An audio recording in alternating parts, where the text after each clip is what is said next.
Cool. So, um, we're here, back with part 3.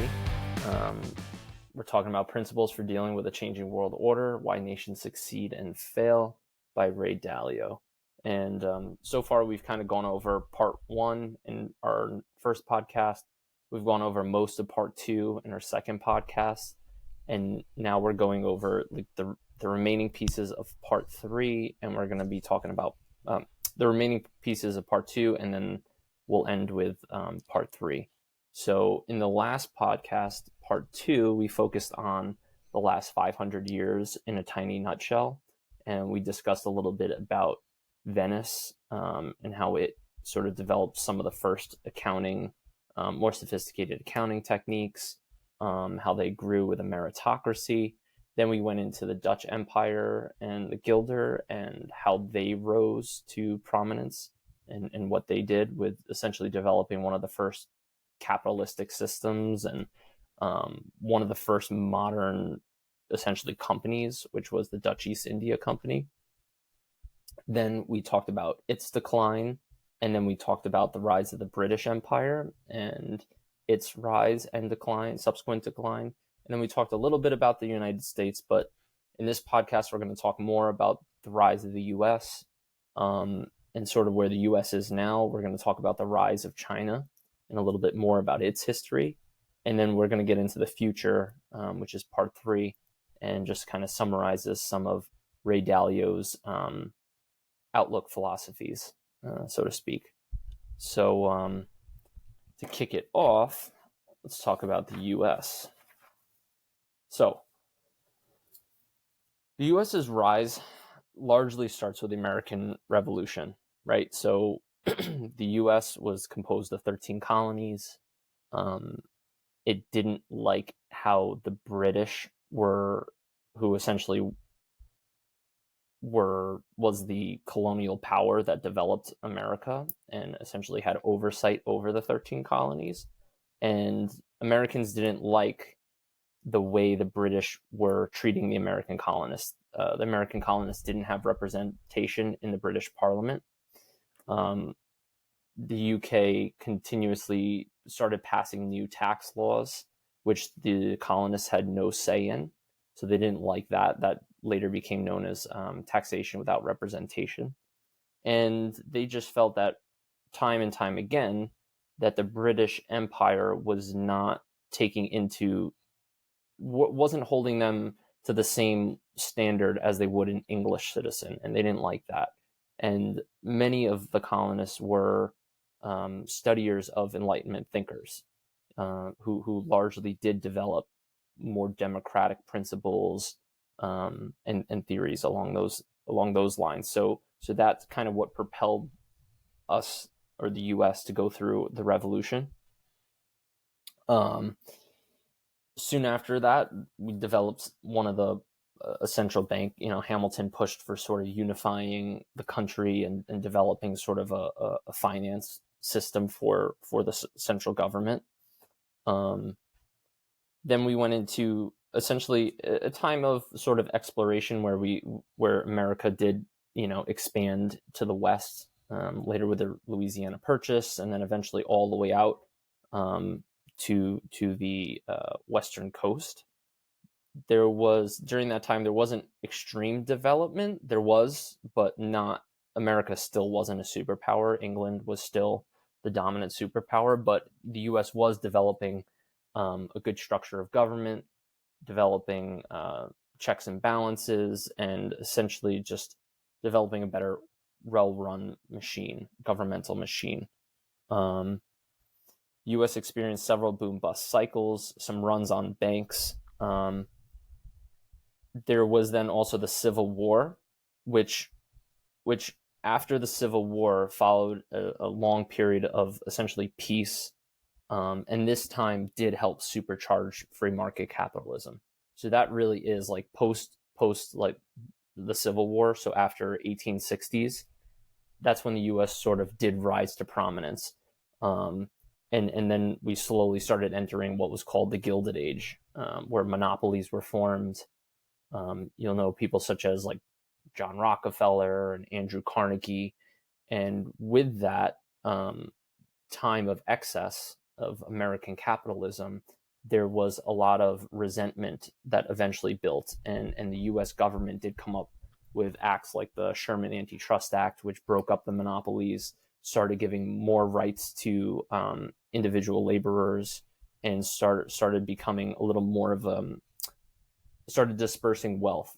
So one of the first income taxes came in the early 1900s, and that did help propel the U.S. to become a superpower, because where some nations turned more democratic, like the United States, other nations, such as Russia, went more in the communist direction. They saw capitalism as destructive and led to great wealth inequality. So they figured to disperse wealth, and that everybody deserves a slice of the pie, where the U.S. still kept its more, no, you deserve based upon what you're able to produce. And I think that was the theory behind a lot of the reforms was, hey, we don't want excesses, we don't want monopolies, we want to produce, we want to promote fair competition. So we're going to break up these oil companies, we're going to break up the railroad companies, we're going to break up steel, and whatnot. Which is exactly opposite of what you see going on today too. With what? Today, with the world, you just see a lot of mergers and consolidation. Yeah. Rather than that's really, that's huge. I mean, I see that in the banking industry. I mean, it's insane. I mean, our bank has merged, and many, many others, like, because things are becoming too costly. You have to take advantage of technologies. So it's less and less profitable to be smaller and smaller. Plus, the government more recently has been fighting back a little bit now with more mergers and acquisitions, because they don't want the financial system to be too centralized in many ways. But you definitely see that in many, many industries. And I think that is hurting competition. And that we could definitely get into that, I think, later, because I have some interesting points as to why I am in disagreement with a lot of mergers and acquisitions, because of what they do for the average person. I don't think they're beneficial for everybody, and I think they leave a lot of people behind. So that's kind of the start to the U.S. The abuses of the Gilded Age led to eventually the Federal Reserve System in 1913. The U.S. was not terribly hurt by World War I, whereas other nations were. Many of the great European powers were. We talked about that in a prior podcast, how the U.S. did provide a lot of funding to the Allied nations. And so now the Allied nations, France, Britain, they owed a lot of money back to the United States. So that helps America's position in the world. Then we entered after the Paris Peace Conference, which essentially determined that Germany was the loser and they had to pay reparations to the West. We went into the Roaring '20s, which was a fantastic booming period for America. But the problem with that was there was a lot more speculation, and debts rose. So people were just borrowing money left and right and speculating, and it was just kind of self-reinforcing. The market just kind of rose and rose and rose. And then eventually, once the Fed decided to start tightening some monetary policy, everything just collapsed. People couldn't service their debts anymore, and people couldn't take on any more debts. And the whole America really came to a grinding halt, and it was really a horrific period in our history. So I think that is also indicative of what could happen now. I don't know what your thoughts are on that, Jeff. I mean, if eventually, the U.S. wasn't smart enough back then to realize that, hey, let's get off the gold standard right away. Well, I think actually FDR did come off the gold standard for a little bit, but to sort of recharge the nation. But it wasn't to the near degree that we're at now. So what is our saving grace today if we can't print money anymore? So back then, we were on the gold standard. You could come off the gold standard, print a few more dollars to boom the economy. But if we're printing dollars today to make the economy expand, and that's not working, what do you do? And in some ways that's pretty scary, because I think we could be in an even worse position than 1920s, or Yeah. late And 1930s, I should say. one thing that was also, which I didn't actually even know this until we read the book, but that the Great Depression, when the Fed tightened money, tightened, restrictions on the economy, and like caused the Great Depression, which we'll see in the world today, but that had kind of a ripple effect into other countries, other nations, and it caused conflicts there. And he credited that in the book to being kind of like the roots for World War II. Yeah, no, yeah, I could definitely see that 100%. I think there's So yeah. yeah, I don't know. As far as how that plays out today, oh, Well, scary. I think too, like, yeah, the Great Depression did also further justify some nations developing authoritarian figures, and either going very heavy into like fascism or communism, or going a little more in the capitalistic route. I think people were looking for a strong leader. They were looking for somebody who's going to place blame on something and redevelop the nation. And I think that's one of the reasons why Germany rose to such prominence, and Hitler won, was because of that. So I definitely think it's something to be aware of for today as well. Is if we do, I mean, and in some ways too, I mean, I know we'll hit on it at some point, but even with the rise of Trump, I think people are not happy with our current economic state, and that's part of the reason why Trump was very authoritarian, very much like had the answers for things, and placed blame on China, placed blame on other individuals and other countries, and essentially developed a pretty strong base around himself, and support, and eventually won the election. So I think that's one of the things that like helped Trump, similar to how Hitler rose, similar to maybe how like a guy like Stalin or Mao did rise to power. So definitely something interesting. But I'll hit too, just continuing. I'll just give the whole rundown of the U.S. Just very 30,000 foot level overview of the U.S. So after World War II, there was the post-monetary and economic systems, which we've talked about, Bretton Woods, where in 1944 we did essentially the United States and other global entities decided that the U.S. would be the reserve currency for the world. There were the Marshall and Dodge plans, where the U.S. supplied money to Europe and Japan, essentially the nations that were most ravaged by World War II, and essentially the losers of World War II. So instead of punishing the European powers, we did give a lot of money to rebuild these different, to rebuild Europe, to rebuild Japan, and that was great for the U.S. economy, because then U.S. companies had countries to buy our goods from, and there's definitely a good financial condition in the United States led to improved education, improved technologies, but then as we get into the 50s and the 60s, things are going pretty good, but then we get involved in Vietnam. And with Vietnam, we had the Vietnam War, which was very costly. We had space explorations. There was the war on poverty, where the U.S. came up with a lot of policies to help end poverty. We can debate that too, because a lot of those policies are still in place and haven't really worked. OPEC was created, and that essentially, regulated oil prices globally, and a lot of OPEC's controlled by non-U.S. nations. There were drought-induced food prices, and Americans just began to borrow more. We became more and more comfortable, and that's what led into the 70s, where we had a large time of low growth and high inflation. The U.S. began running large deficits, and then in 1971, U.S. defaulted on its commitment to pay people in gold for their dollars. So before 1971, if you were to go to a bank and want to exchange your dollars for gold, they will give you your gold. They will give you the dollar worth in physical gold back to the individual.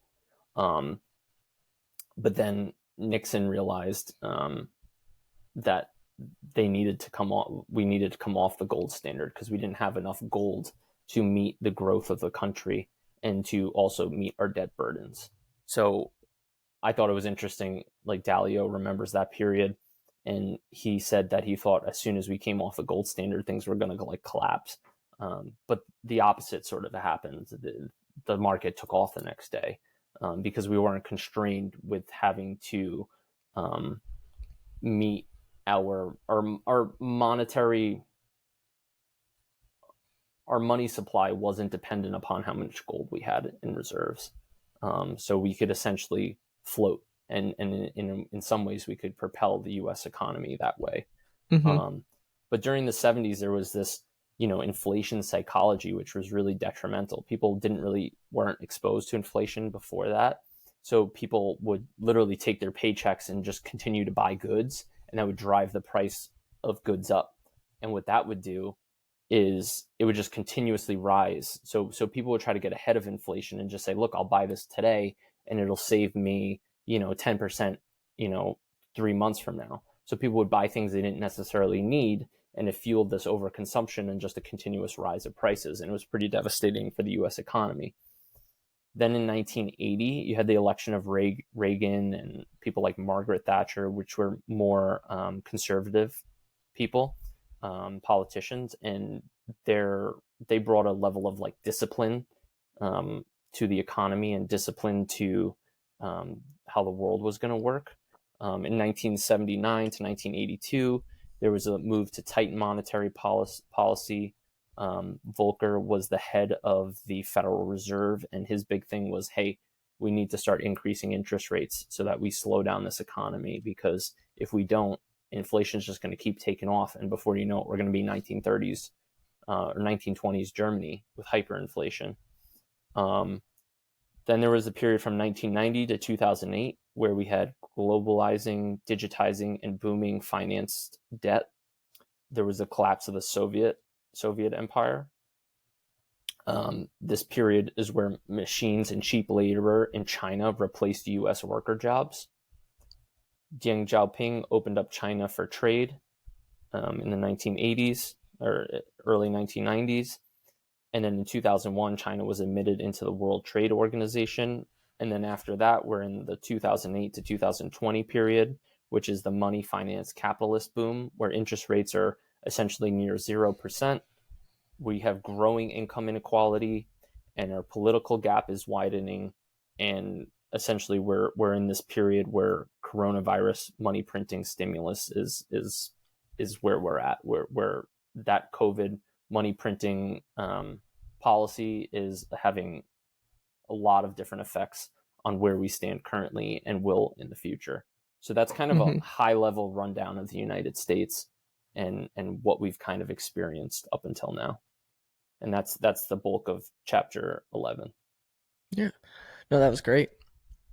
Do you want to jump right into China now and talk about that and then have a conversation, or do you want to play the video about Ray Dalio's thoughts? And for the future, I think let's go over China, then we can play Ray Dalio. I think okay, that clip. I think that might be just kind of another good way of segueing things. But yeah, I just think it's just kind of interesting to also see that we have gone through some boom bust cycles within the time period that America has continued to rise as a global superpower. So things aren't necessarily like easy to point to and just say, oh, America's just, since it became a world power after World War II, America's just been on a continuous rise and it's been great. Like there have been boom bust cycles. We've gone through, some issues in the 1970s and then the 80s again with that Black Monday and some stock market declines.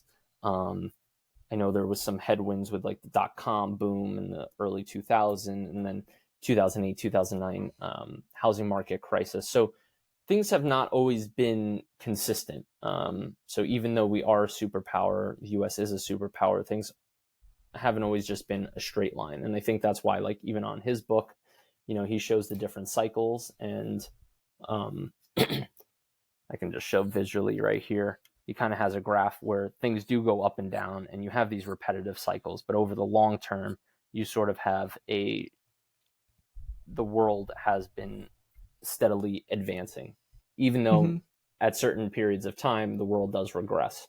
So the last 500 years has kind of been a model of that, which I think is interesting and just kind of gives a good overview for the reality. Although he comes up with these theories, not at every single moment of our history do you always recognize it, if that makes sense. So I think that's just something good to be aware of. Yeah, and I'm sure, like, if you asked anybody that was in the Great Depression, they were probably thought it was the end of the world as they knew it. Yeah, exactly. They can't get money out of their banks, and there was some geniuses though. I was reading an article the other day that was talking about this guy who, so during the Great Depression, when there was the run on banks and everybody was lining up at the doors of the bank in the morning to try to get their physical money out, there was like a guy, I don't know if it was him and his family, but they would line up early and then sell their place in line to somebody else for money. And it made it a business out of it. And I was like, that's actually pretty smart. That's ingenious. Yeah, see, American innovation, even in times of depression. Yeah, and I think that's a great point, is like sometimes people look at today and it's like, I don't know, I've had friends that said like, oh, with COVID, like, a year into COVID, like the world's coming to an end type of thing. And I'm like, we've gone through world wars, where large swaths of the population has been devastated. Russia's gone through, starvation of people in Ukraine, where, untold amount of people have been killed. World War II, the devastation. Each world war was more devastating than the prior. The Great Depression, I mean, people practically couldn't feed themselves. There's no jobs. So yeah, I think it's good to be aware of that and put things in perspective. Like, even though things are bad, there's been comparable times in history not that long ago that have probably been worse. So I think it's good to realize that. And again, another reason to study history, because if you don't study history, you think, oh, what I'm going through today is the worst thing in the world. But it's like, no, let's like take a step back.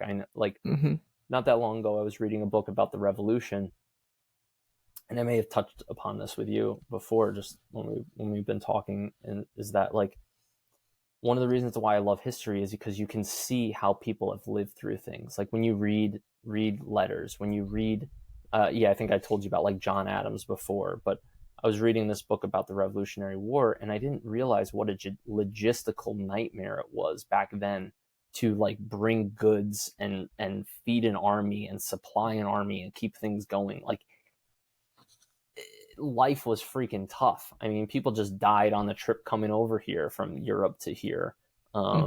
Smallpox devastated armies. People would get lice and all these terrible diseases. And it's just like, whoa, like you got to take a step back and be like, look, it's not that bad today. At least our army isn't suffering from like dysentery and, like, what was it, in the Civil War, more than half the people that died died from bacterial infections and stuff, rather than even getting like shot or killed in battle. So it's just good to read history, because it gives you some perspective as to where we are today, and maybe things aren't as bad as they were in the past, and then maybe there's aspects of today that are much worse than they were in the past.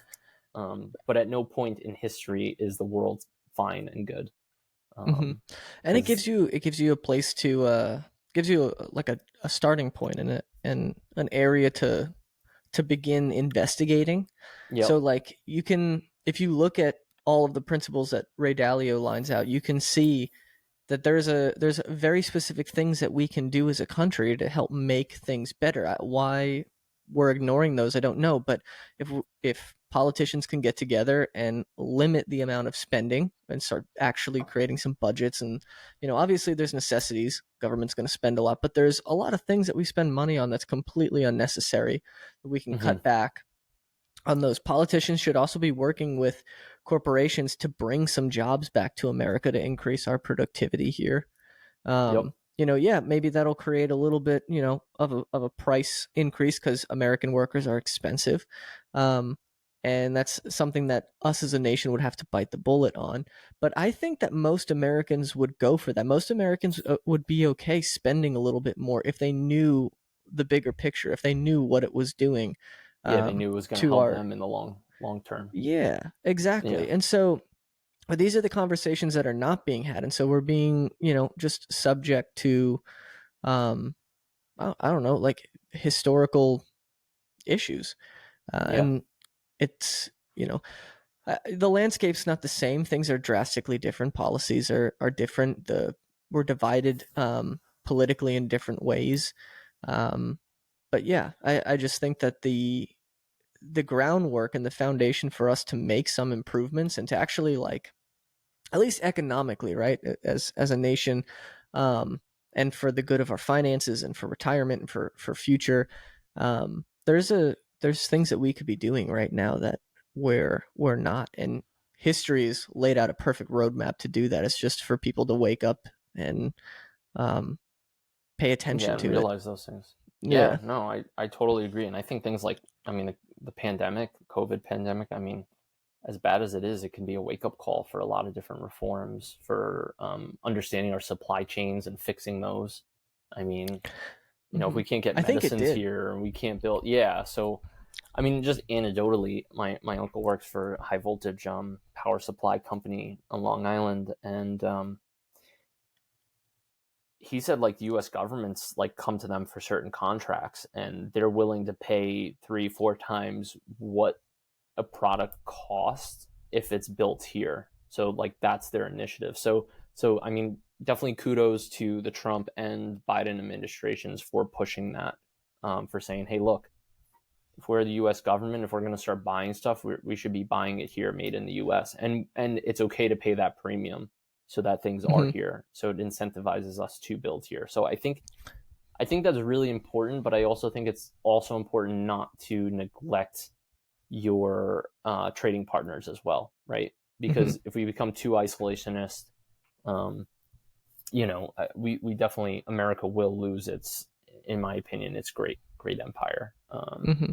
and lose our, could potentially over time lose our reserve currency status. So I think you got to like find a balance, right? Like, and striking that balance is hard. But we definitely realize that, hey, like shipping all our jobs overseas is not the answer. Hmm. We people don't feel good psychologically. People don't have the same quality of jobs they had, 20, 30, 40 years ago, 50 years ago. So it's something that politicians need to work on, and Americans need to wake up to.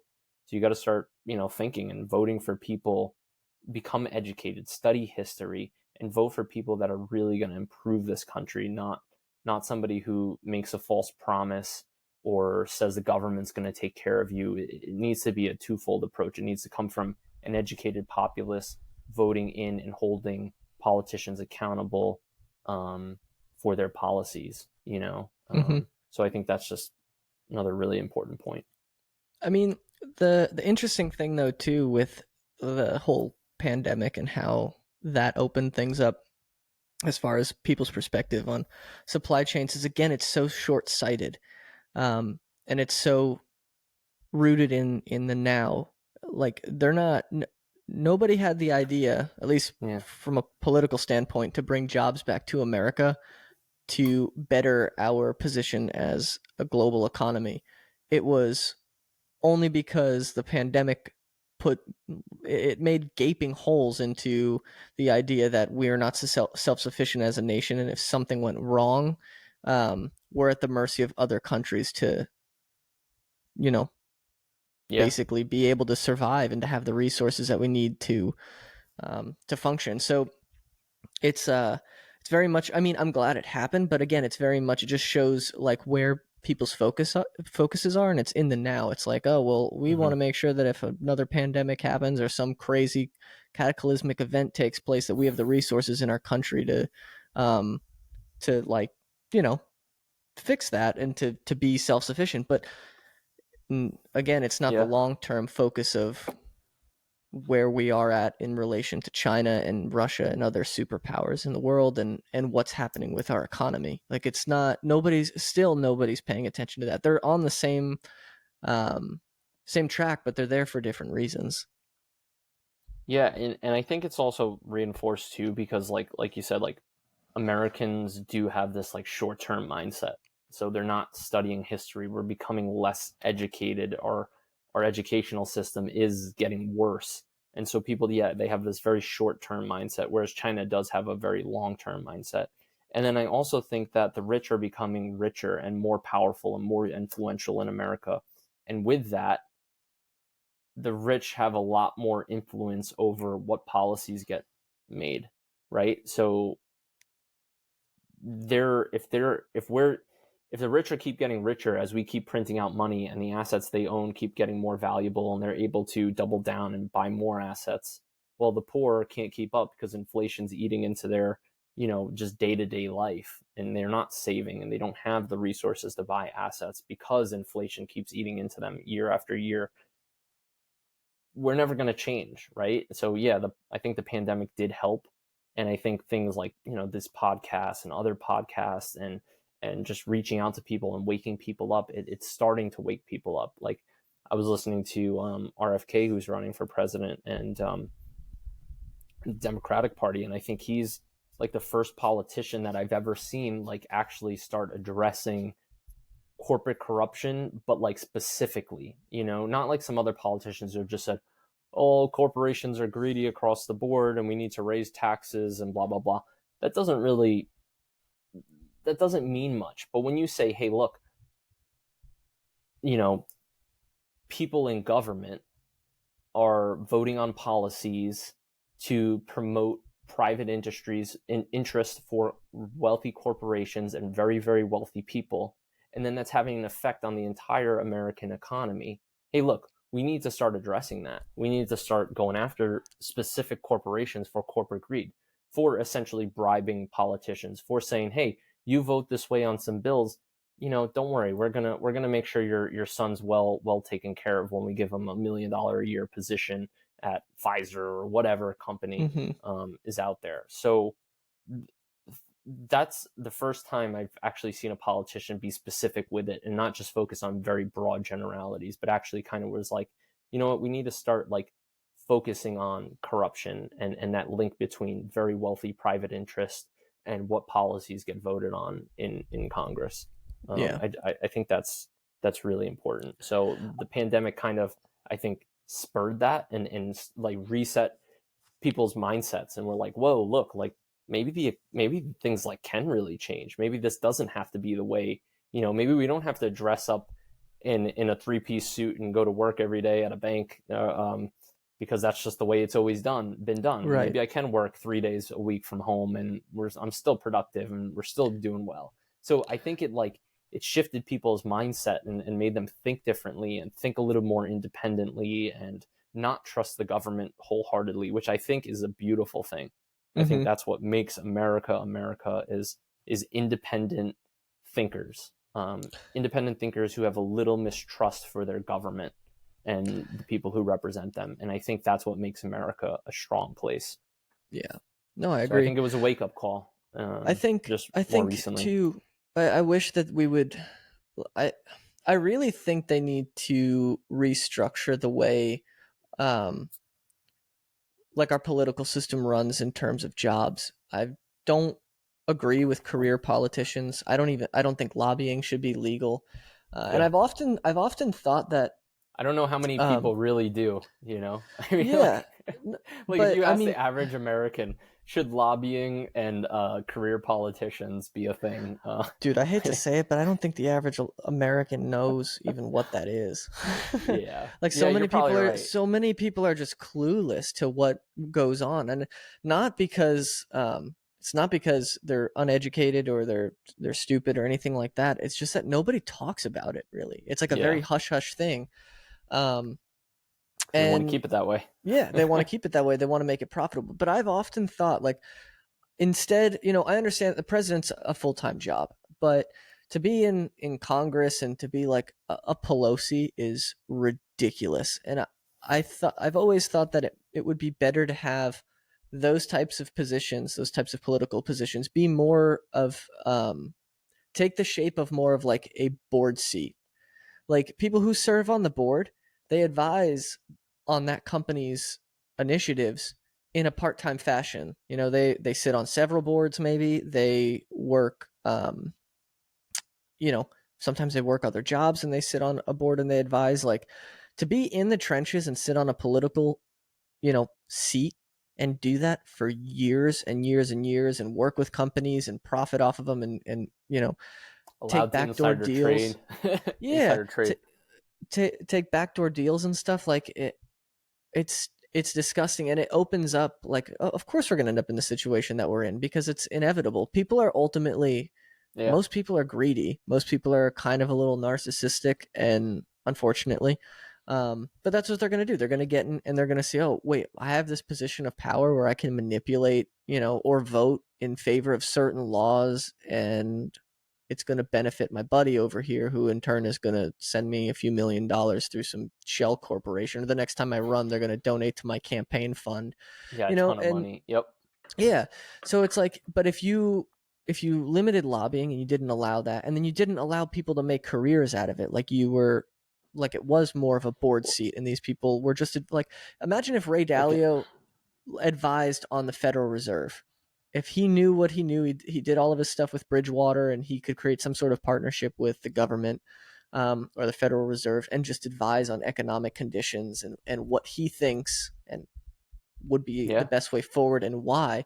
Like, maybe we wouldn't have had these issues. Maybe when the pandemic struck, if that had happened, 10 or 15 years ago, maybe there would still be some jobs here. Maybe we wouldn't have the crazy supply chain shortages. Maybe, I don't know. Well, I just can't help but think it might be different. Um, if it was less of a swampy, um, I don't know, like underground thing, and more of just like an advisor role for people who genuinely care about the country and its people and the long-term sustainability of it. It might be a little better. I don't. yeah, no, everything you say, I totally agree. And I think it's another reason why people should study history, because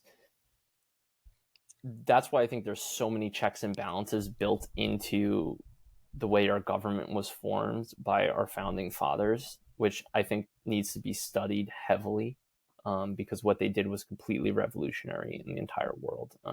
Yeah, there was some thoughts from Enlightenment thinkers and about God-given rights. There were other democracies in the past, like ancient Greece. So there has been some similarities in the past, but really what they did was truly revolutionary, for their time, by building in a system of government that essentially exists today. Mm-hmm. Um, and but I think when you study history, you realize, like, the old representatives, when Congress was first formed, these people, it wasn't their full-time job to be congressmen and women. I mean, it was really only congressmen early on, but that wasn't their job. Their job was, they were blacksmiths, they were lawyers in their towns. They were, they had real jobs to go back to when they left. Now that's not the case. These congressmen and women, they come in, once they're voted in, essentially, just don't screw up, and you're just going to keep getting voted in year after year. And you have, after serving a term, my understanding is you get a pension the rest of your life for serving one term in Congress. I mean, it's ridiculous. It's becoming a class into it of itself.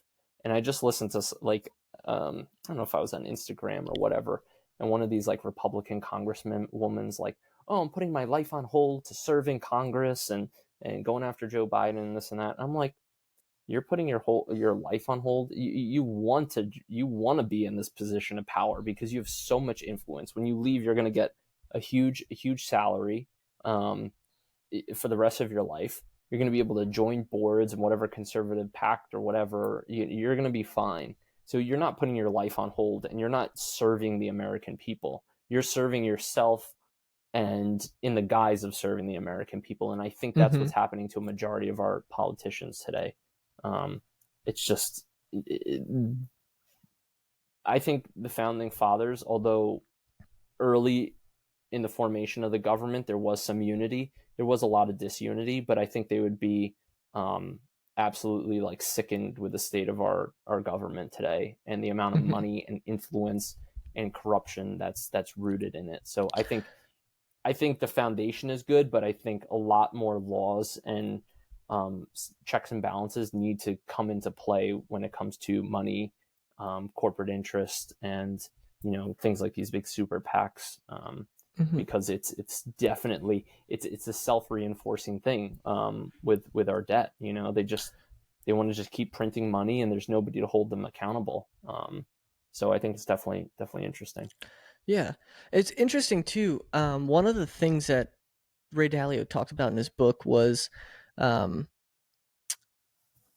people not trusting political leaders anymore, or just like distrust and lies from administrations within a society, Yeah, and that's like I'm sure I hate to say it, but like politicians in general don't seem to be like the best people a lot of times.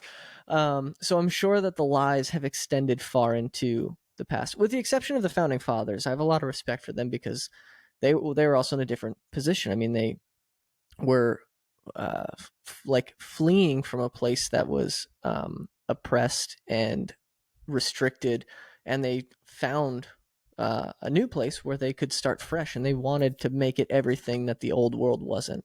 They wanted to allow free thinking and free education and free speech, um, and make everybody, give everybody a place where um, you you started out as an equal, and you could do with that whatever you wanted. If you wanted to, just be a blacksmith and make the best knives, that you were fine to do that. And if you wanted to, create a massive textile plant and have the biggest exporter in, I don't know, cotton or something in the world, you could do yeah, that you too, could. right? So that's Yeah, created a place of opportunity.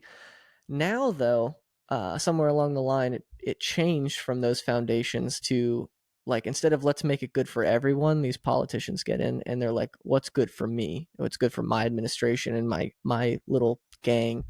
And we're yeah. just faced with lies all the time. And I don't know how far or when that started, when they started lying about things, but I do know with the internet, it's a lot harder.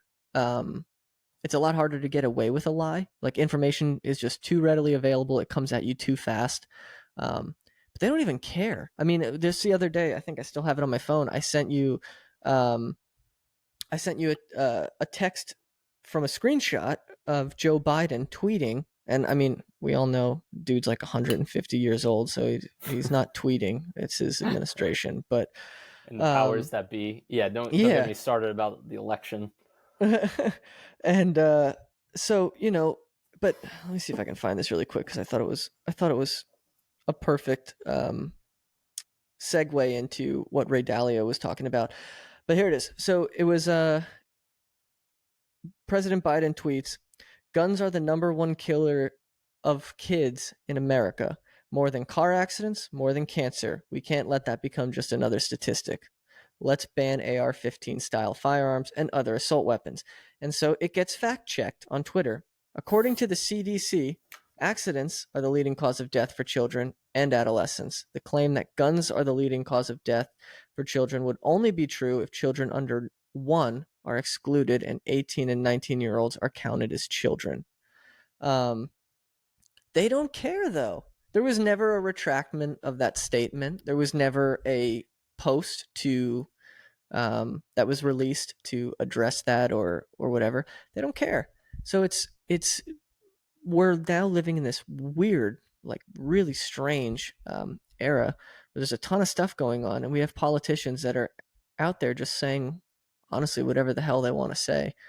um, with Yeah. no repercussions, and Yeah. if they don't even care if you can tell them, and that's creating a really really bad mindset and a really really bad foundation and precedent for the country, because I do think that people who are impressionable and they can see that politicians just lie, and if you say, hey, no, actually, that's not true, have you heard about this statistic, and lay it out, and they'll just go, no, no, I'm good. Yeah, they don't care. And what that does is it sows seeds of mistrust in government and institutions. And I think that's like, to me, the biggest like wake up call from the pandemic is my trust in institutions in 2016 versus 2023 today has just plummeted. I mean, and I think the danger in that is that, and many studies have been done on this. I remember listening to NPR and other articles, that there's a direct correlation between how a society views their institutions and their government versus how well that country performs economically. So you look at countries just that don't have good institutions, don't have a strong system of government, don't have strong checks and balances. Their economies are shit, And then you look at a country like Switzerland, that's things are orderly, things are on time, things run right. Um, Even just going into the gun thing. I mean, the Swiss. Well, back up 1 second. The Swiss economy runs very well, very independently. They're open to different ideas, and the people trust their government, and things run well. And the people are also taken care of. The government takes care of the people, and the people, take care of the government, and keep up that culture of respect for institutions and respect for the system that works for the people. Our system isn't working for the people anymore, and it's quite evident. I mean, you look at the Swiss. I mean, every Swiss household has not an AR-15. They have M4 style rifles, fully automatic rifles in their homes. Every Swiss household, practically. There's just as many guns per capita, if not more, in Switzerland than there is in the U.S. Yet, when was the last time you've ever heard of a mass shooting in Switzerland? So it's the degradation of our society that's leading to these shootings. It's leaving people in the dust when they need jobs, right? And we've devastated communities. It's the reason there's an opioid crisis, because people are depressed. It goes along with prescribing these terrible medications that strong pharmaceutical companies say will help cure depression and help with this and that, and they're giving them to kids. They're giving them to people that have underlying structural issues that need to be solved. But the easiest thing is to give somebody a pill. Mm-hmm. And then guess what? They become disassociated. They can't hold the job the same well. They don't have this can't hold a job. They don't have the structures around them, and they fall in disrepair. And it only takes a fraction of 1%, of these people to go out and commit mass murder. Like, it's only a fraction. So we're not taking care of the American people, and I think that's indicative of things like mass shootings. And that's a little bit of an aside, but it's just an interesting comparison between a country that has institutions which people respect and honor versus a country that we're turning into where there's less and less respect for institutions, and the system is not working for the average person. Mm-hmm. It's working for the elite, and in some ways it's working for the very very poor, but not even, because more and more people are falling into that class, and I don't think it's a good place for somebody in society to be. Yeah. So I think those are just very interesting points to be made, and we need to hold our government accountable, and we need to hold our corporations accountable, because and our politicians for lying. Like enough with the shit. Again, I keep pushing RFK, but like, he's big against this stuff. It's like yeah, something needs to be studied with the fact that, like, these kids and adults who are committing mass murders are on these medications, produced by some of the largest pharmaceutical companies in the world. It's like, when this Yeah. didn't happen many years ago, you know? Yeah. So And they got to stop lying, and they got to stop hitting these like sound bites. They want to hit these sound bites. Oh, children are dying. Well, yeah, if you're counting 18, 19-year-olds, 20-year-olds, you know, people that aren't legally children anymore, right? mm-hmm. And then you strip out gang violence and inner city poverty.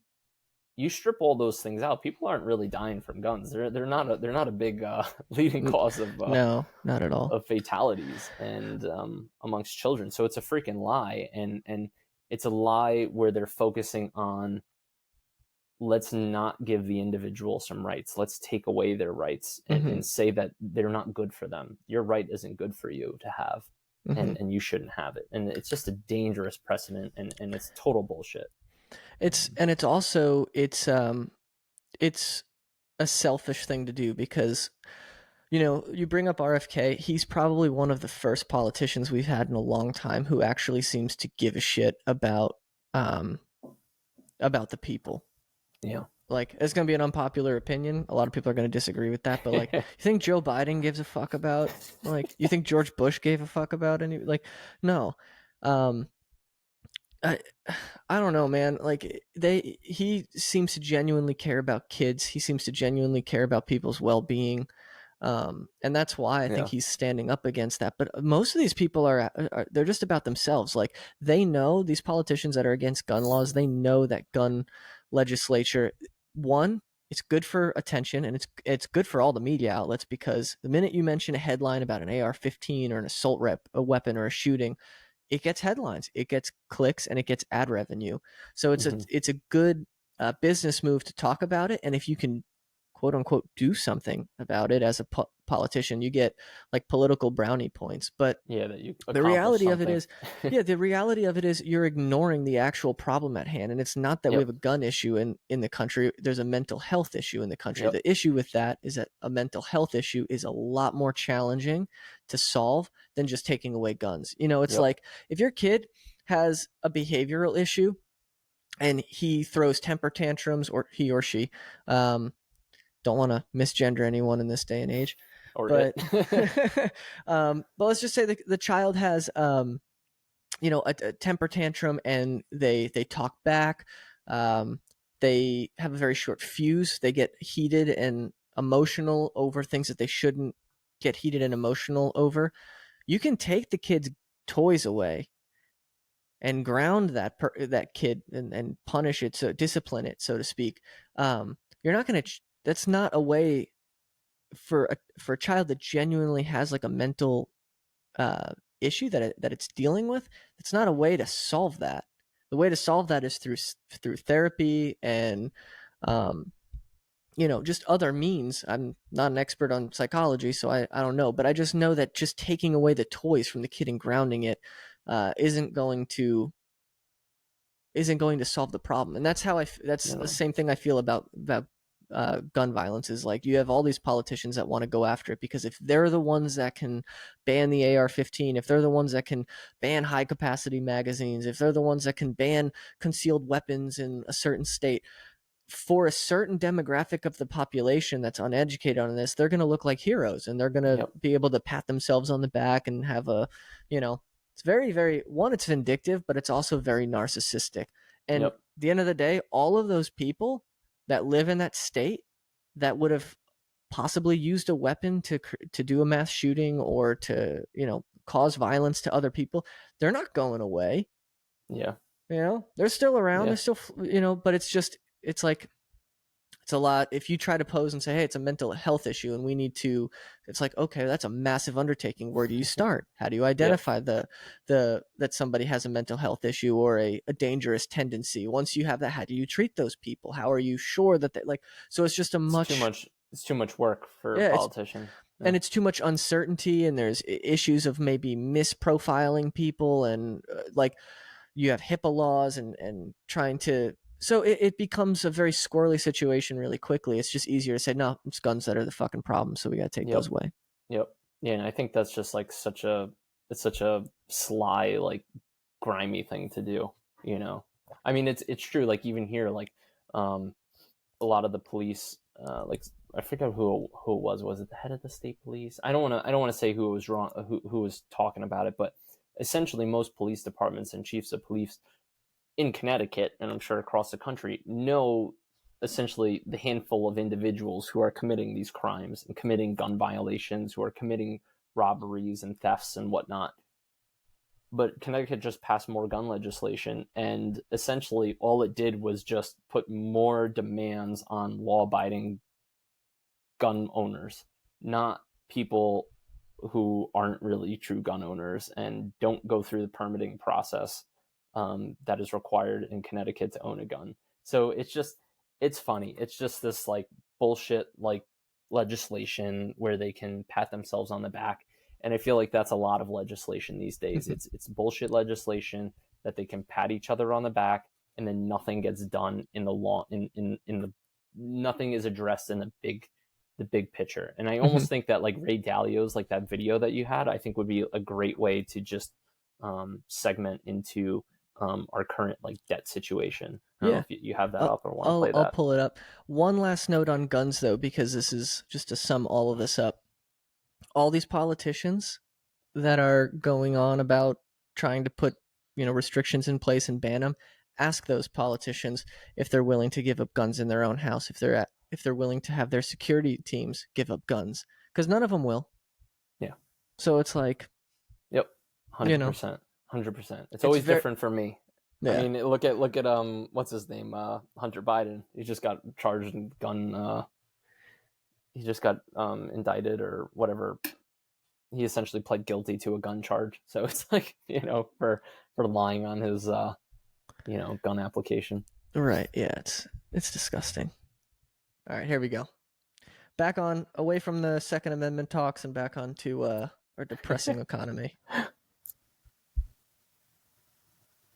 Is ridiculous because it is not dealing with the problem.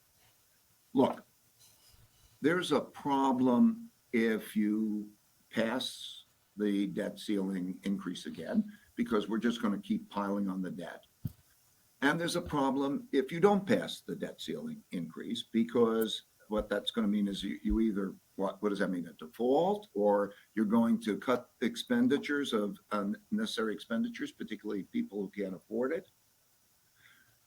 The problem is that we're spending more than we're earning, and it doesn't have to be that way, that we can do the restructuring. If we don't fix that, we are going to have a debt crisis problem and social problem that's going to cost us dearly. It'll cost us our system. So, yeah, no, that's on current events. I think that's exactly like the pickle we're in. Like, we need to pass the debt ceiling, right? So we don't default and have a huge problem. But at some point, we have to increase taxes so we can redistribute wealth and start paying down our debt and start getting a balanced budget. And we need to cut spending. We need to really cut out the fat. And I think an easy way to do that, it's going to be twofold, right? It's got to come from those that have money. Like, taxes have to increase if we're going to balance our shit, right? We need to like get out of foreign wars, right? And instead of investing in bullets, we should be investing in roads and infrastructure like China is, in developing countries and in our own country, so that we stay the innovators and we stay efficient. And then we also need to cut entitlements. I mean, I'm sorry, but I know, like, when my wife was working at Amazon for a short period of time, somebody that Alini was working with couldn't work more than 20 hours because otherwise other funding of hers from the government would get cut off, which I think is just ridiculous. So I think taxes need to rise. We need to cut certain spending, potentially even on our military a little bit too, because we spend a lot more than other countries, way more than other countries, on our military. And that just fuels the military industrial complex, which could be like a whole other discussion of ours, because that in and of itself, between Eisenhower's speech and his worries, and then we could even get into some of the background about JFK. I think we could do our own little we could do like a fun little podcast, I think, just about that military industrial complex. Mm-hmm. And sort of some of the theories behind maybe why JFK was assassinated, There's which I not to think would be interrupt, interesting. but there's a great documentary that Oliver Stone just did on the JFK assassination that uncovers a lot of the classified documents that actually weren't supposed to be released until 2029 got released early. Yeah, I heard about that, but I haven't really looked much into it. So that We might could be a definitely cool one to do. do some research. Yeah, so maybe Yeah. we'll come out with something on that as like a next podcast. It won't necessarily be a book, but Yeah, that's okay. But yeah, no, I think it's good to go off on tangents, and that's part of what this podcast is about. We're going to cover books and then just interesting topics that come up. That we It's all going to tie into each other one way or another. It's just the world. Exactly. We're just trying to understand the world. Yep. So I think again, we need to increase taxes, cut spending, and get ourselves into a balanced budget, sort of as Ray Dalio says, because we can do that, and we need to hold our politicians accountable for getting us into for getting us into this debt, and then also for getting us out. And that should be a priority. Otherwise, if you think your economic situation's bad today, it's going to just be 10 times worse once we lose our reserve currency status and just keep printing dollars. With all that being said, we talked about how the U.S. got here. We talked about our current state. How do you feel about China in all of this? China's a chapter that he goes over, that Dalio goes over as well. I can give a little rundown if that works, and we can kind of talk about it. Yeah. All right, cool. So, unlike the American culture, the Chinese culture has been developing for thousands of years. They've had many, many dynasties over several thousands of years. So they have a much more long-term mindset when they come to approaches about history, whereas we very much tend to focus on the last 300 years. The Chinese look at things much more holistically and much more long-term. Historically, before 1840, China was one of the most powerful empires in the world. It just was. And in many ways, the European nations, especially Britain, wanted to start trading with China because they had things like silk and porcelain and teas, and a lot of the products in China were much better than they were in Europe at the time. And with that, the Chinese kind of wanted to be more isolationist, and they didn't really want any of the European goods or the European gold and silver. It wasn't really of value to them. So there wasn't much they wanted to trade with. So what kind of sadistically the British did was they started smuggling in opium and got people addicted, essentially. So this way, the masses in China would want to trade for them and would want something from the British. The China fought back against this, and they ultimately lost, and that's what propelled them into the century of humiliation. So from about 1840 to 1850, there was really no strong leadership, no sound finances, internal rebellions, and many foreign fighters just kind of invading and causing disarray within the Chinese country.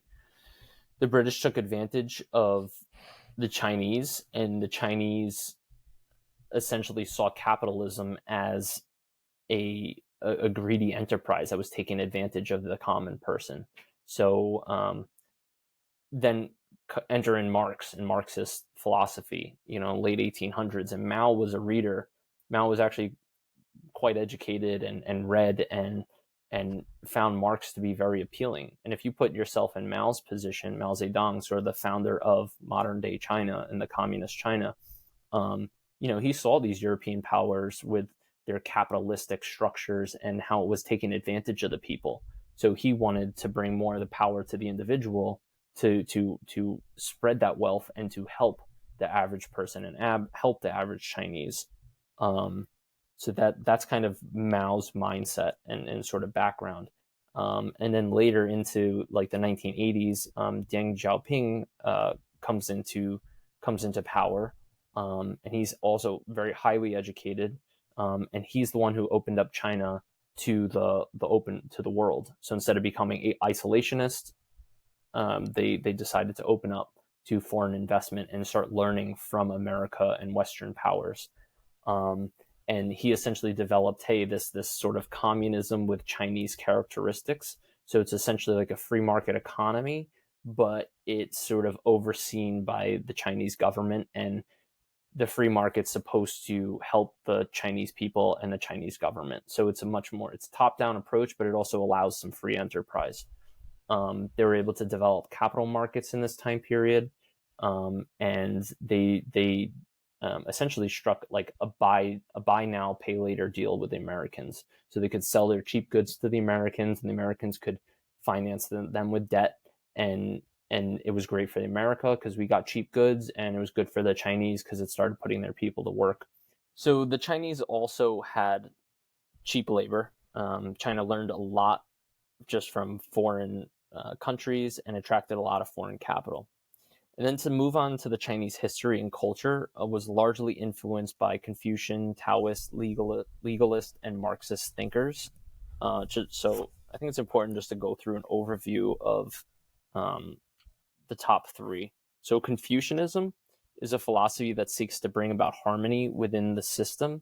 It starts with a family up to the country. It's very hierarchical, and everyone respects those above them. Legalism favors the rapid conquest and unification of all things under one leader. So there's a view of the world as a kill or be killed, and it's the Western equivalent is fascism. Then there's Taoism, which highlights the importance of living within the laws of nature. Nature is made out of opposites that must be balanced. So that's the whole philosophy of like yin and yang. So you can see that like China really does put the group mindset and the group above the individual, whereas the US puts the individual above all else. And a lot of their mindset with fighting and war is that you quietly build up your power, over time. I think it's some of the philosophies from The Art of War, but I think it's Sun Tzu.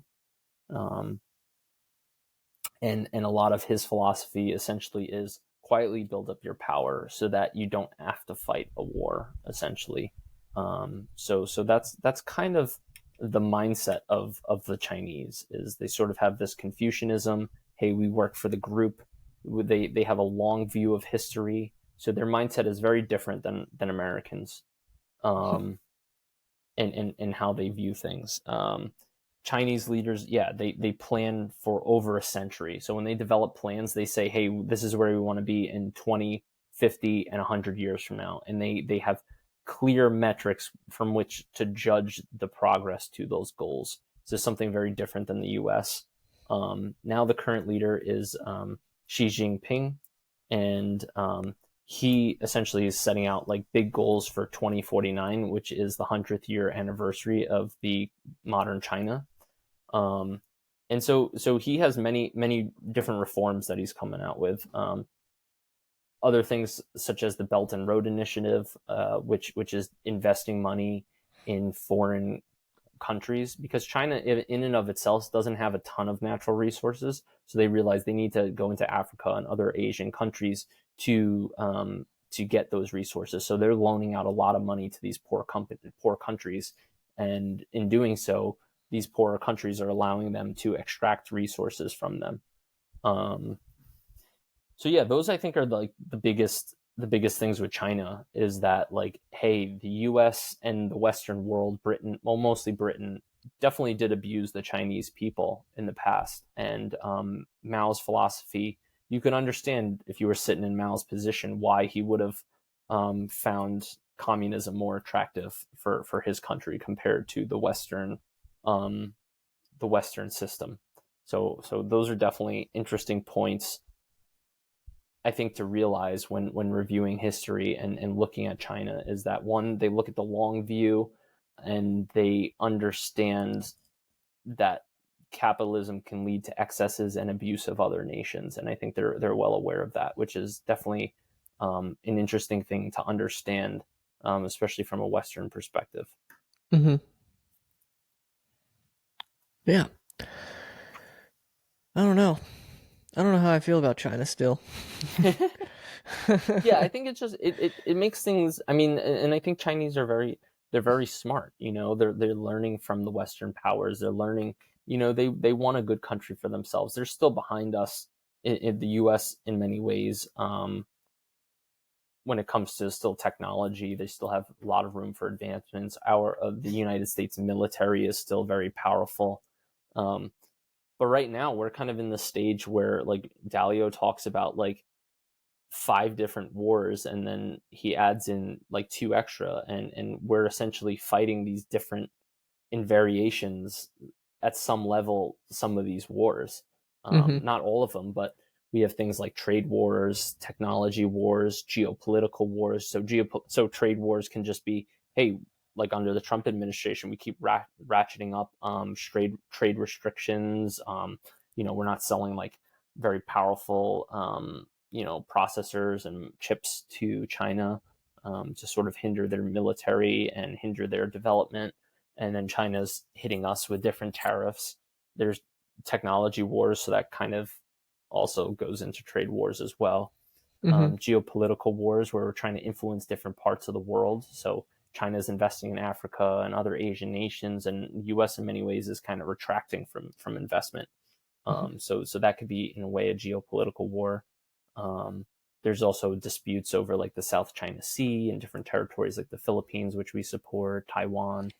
Um, Capital wars, so just essentially monetary wars, military wars, which we're not in yet, but we're each focusing on how strong our militaries are. Cultural wars, and then just wars with ourselves. So those are just different types of wars that Dalio focuses on, and then he delves into each one in a little more, um, in more detail. But I think his biggest one is that like the potential like a new Taiwan Strait crisis, and that could be like the straw that breaks the camel's back between the U.S. and China, which Hmm. causes a much more devastating Yeah. war, His potential change. his interpretation on that too was that we're about at a 50 chance of being at um, some sort of war with China. With China. Um, Yeah, and yeah, like you said, who knows what that'll look like. I think his opinion was that it would be, geopolitical, technological. I don't know I don't know what the actual, suicide. yeah.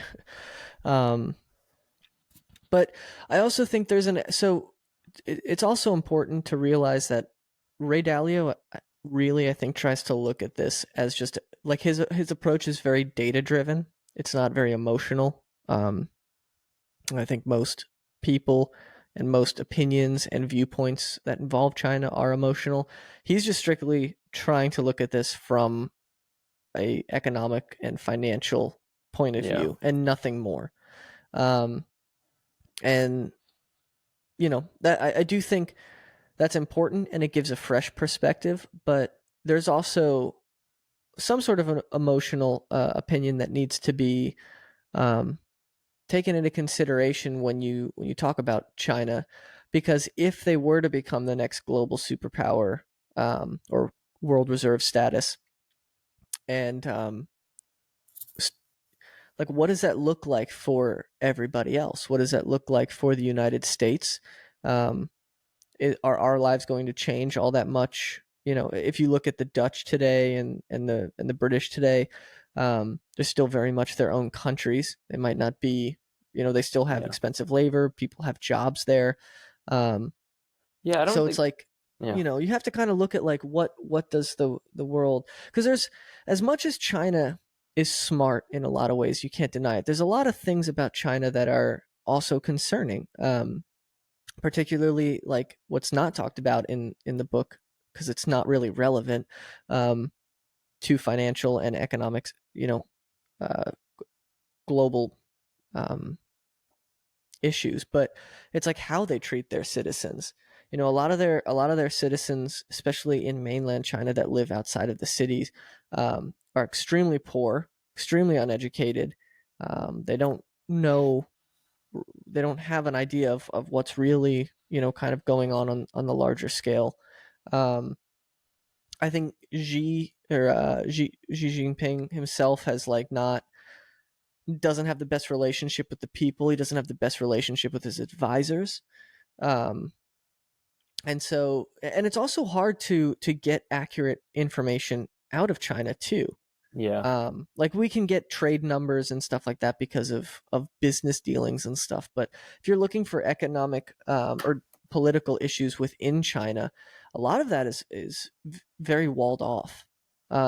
And China has enough control over its citizens and over its country to be able to filter a lot of what comes out. So it's hard to get a like a good grasp and a good direction on Of where what's going on internally, essentially. internally. Yeah. Yeah, and I can't imagine that. I mean, I think they do understand the history. I think there's a lot of cultural brainwash too, just like there is in some ways in the U.S. as well. I mean, um, but I think the Chinese definitely have a grip on censorship and what the people are allowed to hear.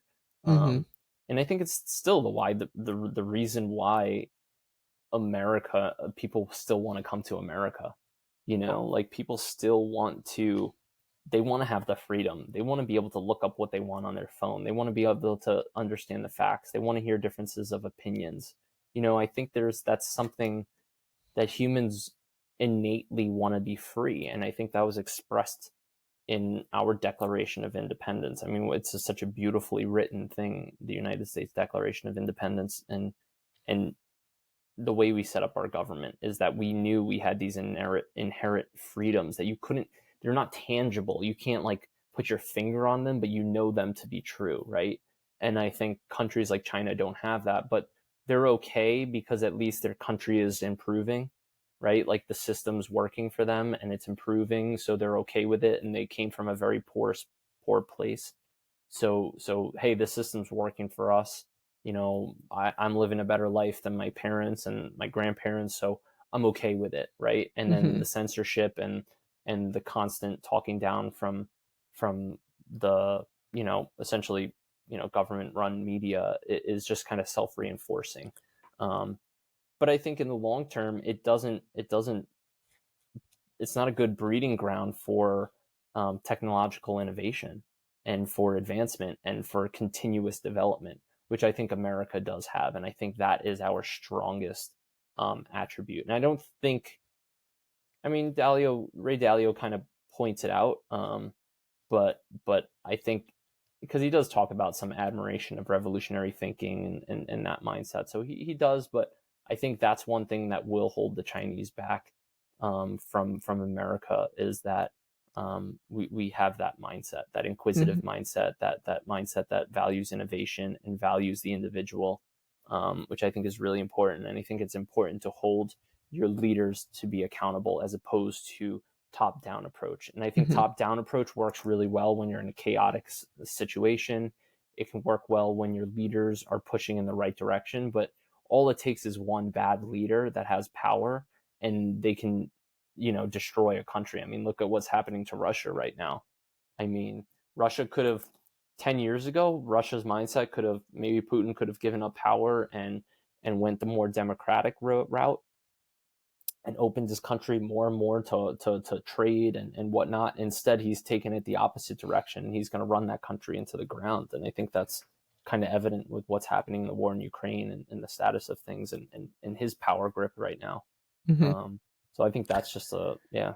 I'd be very interested to talk to somebody who's lives in the United States now and is from China, or even somebody who lives in China now, just because I want to know what you know.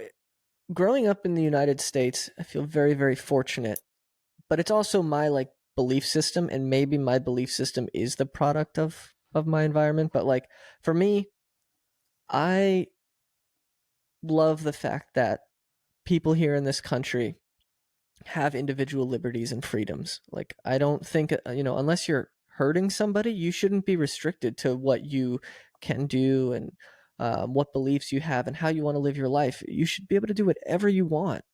Um, I also think that's a very, very American, approach and maybe way of thinking. So when we talk about China, and you you had made you pointed out, like, they're very, very much, America is very, very much about the individual and what's best for the individual, whereas China's very much about what's best for the group. The issue that I have, like, immediately when you say that is like, well, um, like, who's the arbiter of that? Like, who's the arbiter of what's best for the group? And how come one person or one organization gets to decide that? Yeah. That's something that, like, that I think comes from a very American upbringing, where it's like it goes back to the individual. Like, the individual needs to decide what's best for the individual, as long as that individual doesn't hurt other individuals in the process. Like, that's Yeah. my belief system. So that being said, if talking to someone who lives in China and has that upbringing, like, because they're in a different environment and they have a different psychology and a different way of looking at things, a different philosophy on life, do they feel that, like, or maybe they're okay with it? Maybe it's just, well, like, this is what I was always taught. Like, you know, I don't know. You know what I'm saying? Like, maybe if you're brought up to think like, oh, I have to always do what's best for the group, that's just your way of life, and, like, you just accept that. You don't take the time, or it may not even be in your realm of thinking, to think about, like, who decides what's best for the group, because ultimately Yeah. that still trickles down to the opinion of one or a select few Few people. number of individuals, so. Yeah. Yeah. No. And yeah, I think, I mean, it is an American way of thinking. But yeah, and Americans are inherently okay with a little bit of chaos, or a little bit of fighting for our freedom of speech. I think that's what Americans value. Whereas the Chinese are a little bit okay. They want more harmony. They don't want disorder. They don't want disarray. And I think maybe their century of humiliation has also showed them that, like, when things are chaotic. So I think it's just it's very much a cultural thing, and I think we're so entwined economically that we have to be careful, how we proceed into the future. Yeah, we look at things with our American mindset, but if that's the system they want, and that's the system that maybe the average person wants, just assuming, because there is no massive rebellion or revolution going on there now, and it doesn't seem like there's a push for that outside of maybe like Hong Kong or whatever. But is that Maybe because they're we allow scared to? them. Like, who knows But the thing is, what conversations happen internally between friends and close friends and family and stuff like that. But if you live in a world where you live in fear constantly, you would never see that. yeah, I just don't know. I don't know. Mm-hmm. I think it would be good to, maybe interview people from directly from China who kind of currently live there almost anonymously, if that could be done.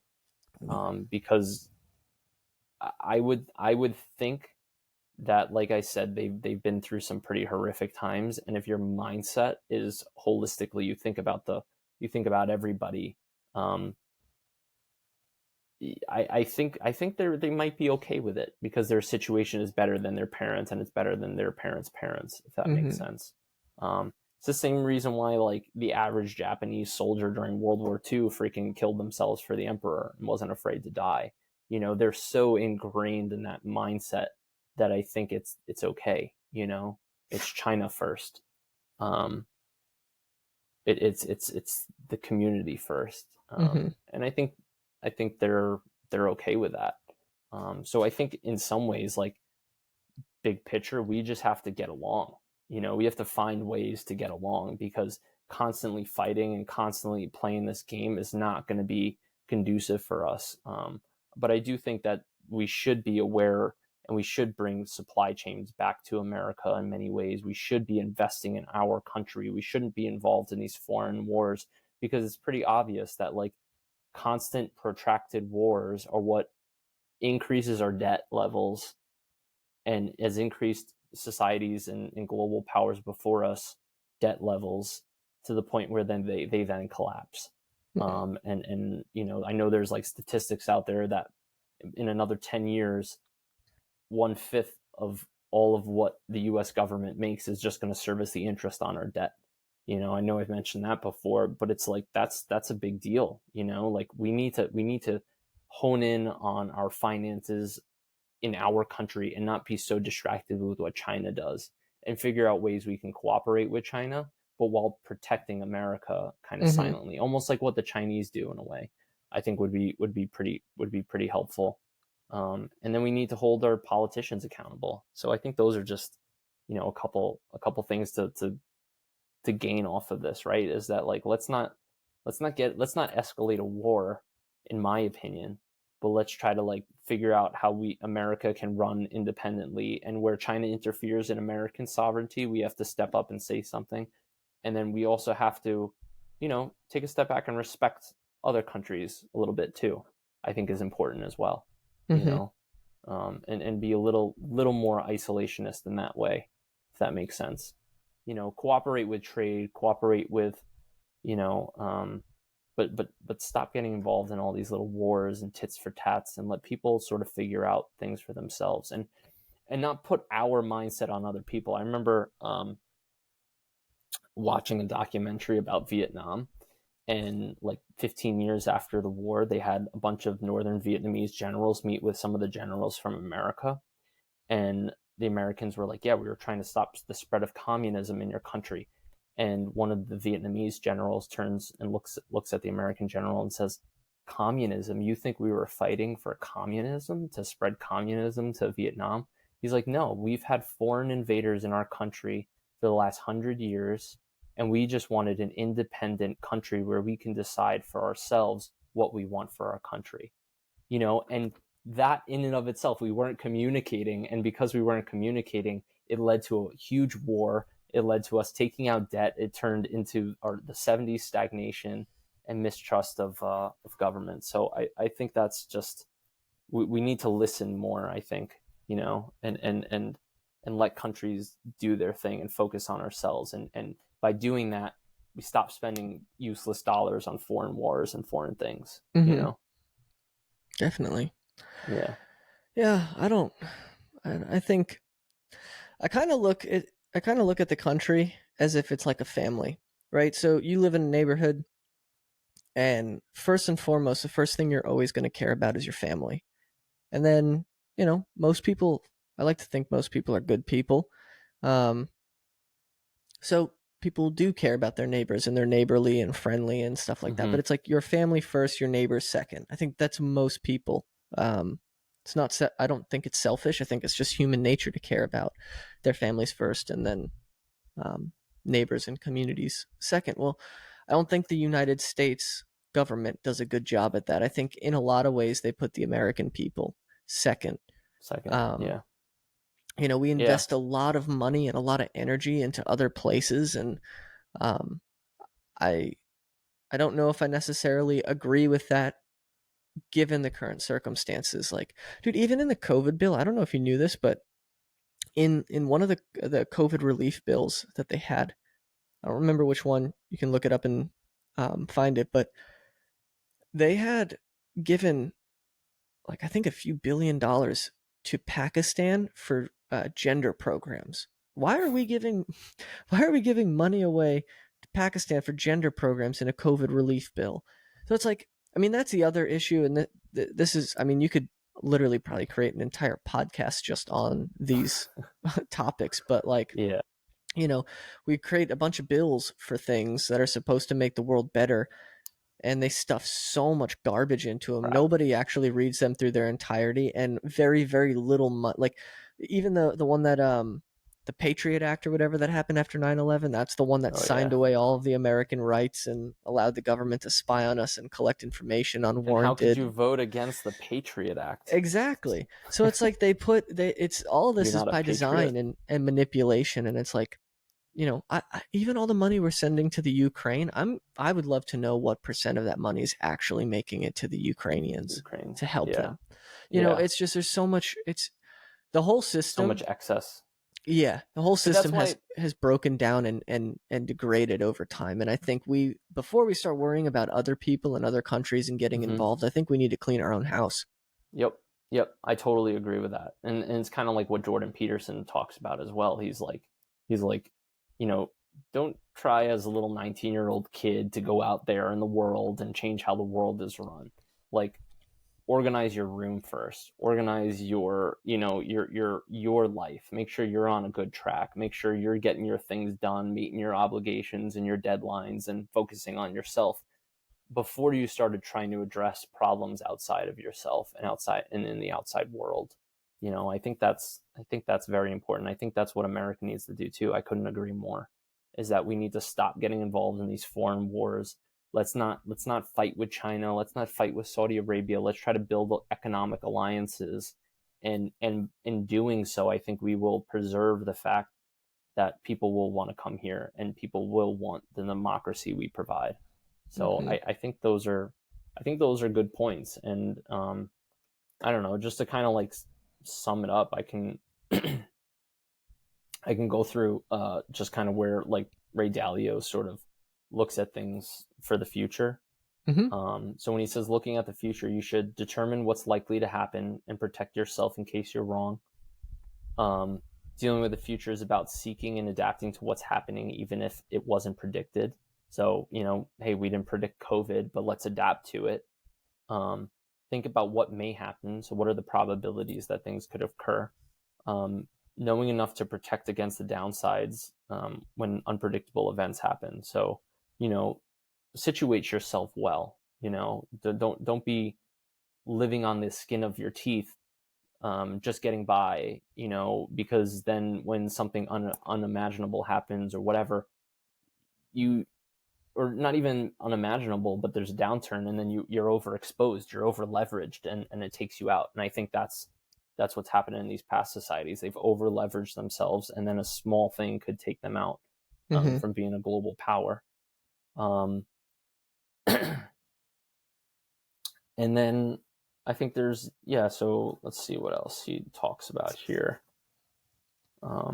He also went into the outcome, or not the outcome, but the current state of a few different countries. I think he talked about obviously the UK, the Dutch, China, India, maybe was it Mexico on that list? But he went through there's a lot of like statistics, I think, at the end, and graphs that he puts probability of like their current level of production, their how much output they have, and then their financial condition as well. So like for the US, for example, he said we're in poor economic conditions, but I think we have like a relatively stable rate of like innovation and financial centers and things like that. But but of a lot of the trends don't look too good for us, essentially. Yeah. And I think he has them all listed in the book, but then I also think if you go to I don't want to give you the wrong address, but I believe it's economicprinciples.org.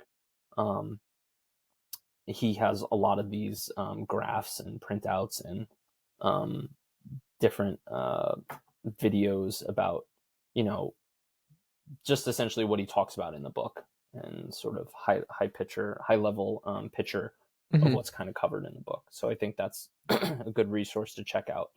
But his YouTube channel is also pretty good too. He's got a lot of that's where we got a lot of the short clips is from his YouTube channel. I believe so definitely worth checking out. Let's see. It's Principles by Ray Dalio. That's his YouTube channel. Okay. And it's www.economicprinciples.org. I got a tickle in my throat here. No worries. But yeah, all in all, I think it's a great book. I think it's I recommend it for anybody who really wants to dive deep into just understanding cycles and understanding historical trends. I don't think it's a telltale of what's to happen. Could be. But it's, it's not nothing is set in stone. But if you do want to just take the time to understand history and to understand the rise and fall of civilizations, why they happened, what caused them, what countries it's happened to, and then kind of take that data and compare it to the cycles that we've had here in the United States as far as inflation, as far as productivity and expansion, and then all the way up to current day, our place in this chaotic world a post-COVID world. Obviously managing the debt ceiling, managing our trade and our state in the world against China and their rise and their current productivity and output and their share of the world trade. Anybody who wants to get into that landscape and just get a better understanding of it, it's a highly recommended read. It is complicated. There's a lot of information. There's a lot of history. There's a lot of dates. There's a lot to unpack.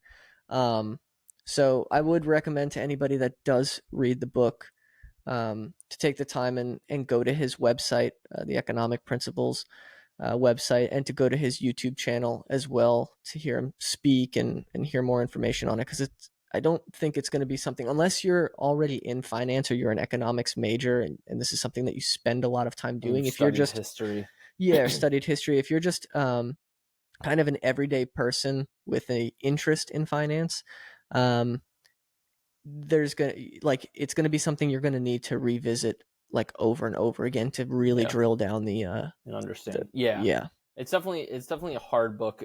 I think we're aggressive picking this as like our first book because there's so much to cover and there's so many different topics you could focus on.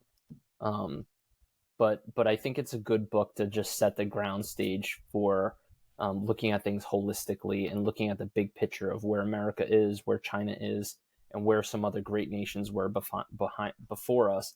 And it ties everything into an economic cycle and a debt cycle and these different internal and external orders and world cycles, which I think is just really important to be aware of whenever you're talking about history, whenever you're looking at where you stand in your current life. And this podcast is just about us, educating ourselves and then sharing a little bit about what we learn with our listeners and just with ourselves. So I think you did a great job at concluding this, and I think this was a fun book to cover, but it was challenging. So, but we'll get better and better as we continue to do this, and hopefully we'll put out content that people are interested in and apply to themselves and are interesting to us. Mm-hmm. So yeah, I mean, with that, I don't know, maybe I'll hit just some of Dalio's suggestions for success for the future. So he kind of ends the book talking about like knowing your possibilities, think about worst case scenarios, and find ways to protect yourself. Diversify, that's another big thing, is diversify. Don't put all your eggs in one basket. If you invested everything in France in 1790, by 1802 you'd be in a bad situation. And same thing with Germany, like World War II Germany, 1938, you invested in Germany, you're doing great into the early 40s, and then you essentially get completely wiped out after that. And it takes a generation to recover. So diversify. And then the other thing is, I think that's so important, is like put deferred gratification ahead of immediate gratification. You'll be better off in the future. Yeah, I love that one. I think too many people today, they don't focus on the future, and everything's about me, and now, and we need to start shifting that focus and delay some immediate gratification. That's not to say live in a depression era mindset, but live in a mindset where, hey, I am going to exist in the future, and let me better myself. Let me build a strong foundation for the future. Mm-hmm. And then triangulate among the smartest people possible. And that's what we're trying to do with this podcast, is like, we're just trying to find like leaders in different industries, and try to just learn from them. And yeah, we don't have the access at this stage to directly talk to all these people. But we can at least gain some of their knowledge from the books that they write, mm-hmm. and hopefully learn that and become better educated for ourselves, better educated from our listeners. And, so I think that those are the big things that we're going to take away with ourselves and apply into the future. So I don't know, it was a pleasure doing this so far, and hopefully we'll have a lot more interesting topics to cover in the future. Yeah. No, it's been super fun. And depending on when you listen to this, there may or may not be accounts set up, but at some point there should be, a YouTube, possibly a website, a Twitter account, and all of the stuff, like when these episodes do finally come out and you start to see them, will include like links to Ray Dalio's his Economic Principles website, his YouTube channel, so you guys can go and check that out. Yeah. And support him because he's doing good work, and it's important to have people like that out here who want to put themselves on the line too, in a ways, not always say things that are popular, attractive or popular for everybody, and I think he does an effective job at laying things out logistically without like trying to be emotional. And I think that's a good thing, because he's not trying to use scare tactics to, change policy, but just say, hey, look, this is where things stand, and this is where the history's been, and this is likely where we're going. So I think that's, he does an excellent job. So we want to encourage people like this, smart people who, essentially develop the biggest hedge fund in the world, to pass on some of their knowledge to us and to the world. So I think that's super, super important. For sure. Yeah. Cool. You want to wrap this up? Yeah, let's do it. All right. Peace. All right, see ya.